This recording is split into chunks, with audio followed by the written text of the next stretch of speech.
Chapter 69, Asanath. Almost done with the firewood, calls Peely.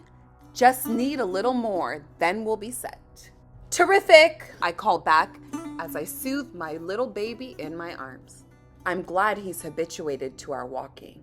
He was able to sleep well most days, considering my constant dwindling supplies and the sense of fear he must have been able to read while in my arms. But those supplies are really not a concern anymore. It was only 2 days ago that after a trek that nearly killed us, we found our haven. It may be temporary or permanent. Either way, it's perfect. After Slight and Common got back to the marketplace, Sly wasn't with him. He said Sly and his gang went back to their time, but they'd return for us.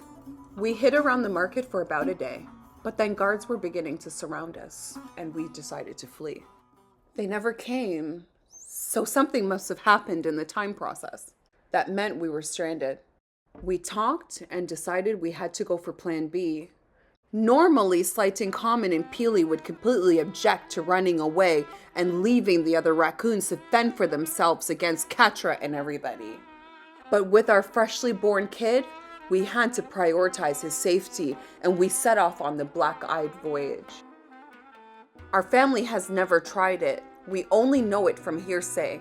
Our whole lives, we've heard about a 5-day trek across the desert north to a fair supply of water and wildlife by an ocean.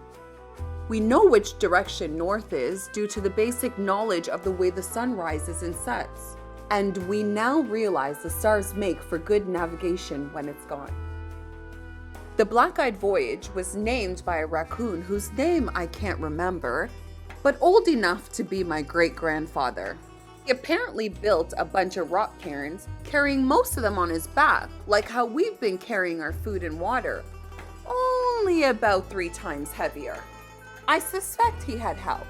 What he apparently did was build the cairns to be high up if they ever partially got buried in sand, and shaped like arrows to keep us in the right direction.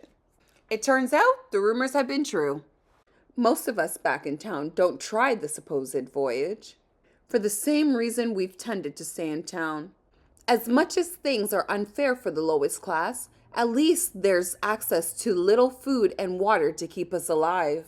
Getting lost in the desert, especially for a raccoon who needs more water to survive than most animals who live here, is the deadliest of death sentences. And our society is made so raccoons don't tend to have the capacity to survive for 2 days. But the trek apparently takes about 5 days, and that's as long as you know where you're going. We're all still rubbing our backs from standing up and simultaneously slouching for hours on end. We took off wearing clothes from Katra's palace that were admittedly comfortable.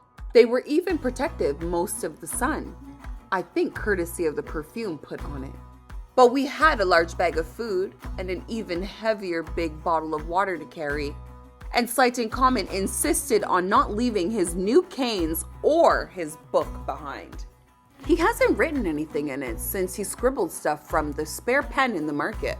Before we set out and left town, he documented what was happening and what we set out to do. This was so Sly could read it in the future. He lost the pen after we set out for the voyage, but I'm sure he'll find one now.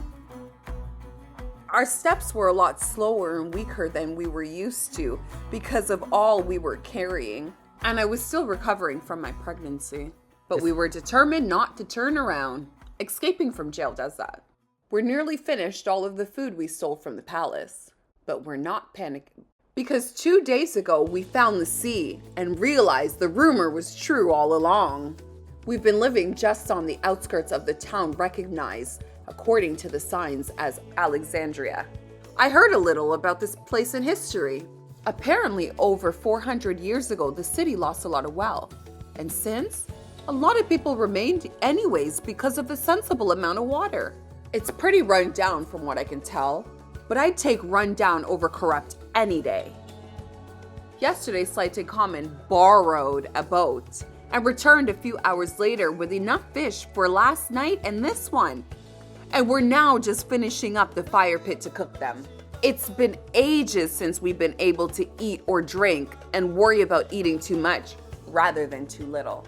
We haven't spoken to anyone in the city just yet, but if they're surviving, there's definitely food there, and potentially work. Back by the pyramids, most raccoons didn't work, or at least couldn't work decent jobs because of the raccoon discrimination. But a lot of the times, they survived nonetheless because of my husband and Peely. I used to constantly try to dissuade them from stealing so much, and seeing if they could live a life without having to look over their shoulders. And maybe I'll have to resume that talk, now that we've found shelter safe enough for our baby. But after how we were treated in prison, it's enormously safe to say rebellion is a requirement for our lives. So when you find something to write with, says Peely as we snuggle up by the fire as the sun dips away, what do you think you're gonna write about in that special book? I'll mention where we are, that's for sure, says Slight in common. And hopefully, Sly sees us and comes back. You don't think you'll like living here in Alexandria? I ask. It looks not that bad, he admits. But we can't leave our home at the mercy of the pharaohs. The thought of any of our friends locked away like how we were makes me want to go back. But what if Sly doesn't return? Slight in common and Peely say nothing. The fire crackles and I think our fish are done. I grab the stick holding mine and wave it in the air to try and cool it down for my baby. It's clear he caught wind of and is excited for it. I mean, what if something went wrong in the tech? Slight in common looks down at his book and flips through its many pages. In the future, they're supposed to be filled with texts from a bunch of future Coopers, including my son. Then they'll fix it. But what if something truly went wrong and he's, lost in time? Remember Sly's story of a future he and his gang didn't recognize when returning from Arabia? You never know. It's grim to think about. I do admit that, but it could be possible for all we know. I'll write about all this in the book, he decides. Then we'll see. And hopefully they will return so we can properly gear up and take our home back. And maybe we won't need them, brings up Peely. And when we establish some more wealth here in Alexandria, and maybe when Slight in Common II is a bit bigger, we can then take back the city. We might have to work a long time, but let's not forget our motto. The only things impossible are those not yet attempted, says both of them. We then all eat our fish together, and the glint of pure happiness in the eyes of my baby as he enjoys the fish makes me feel that we've truly escaped.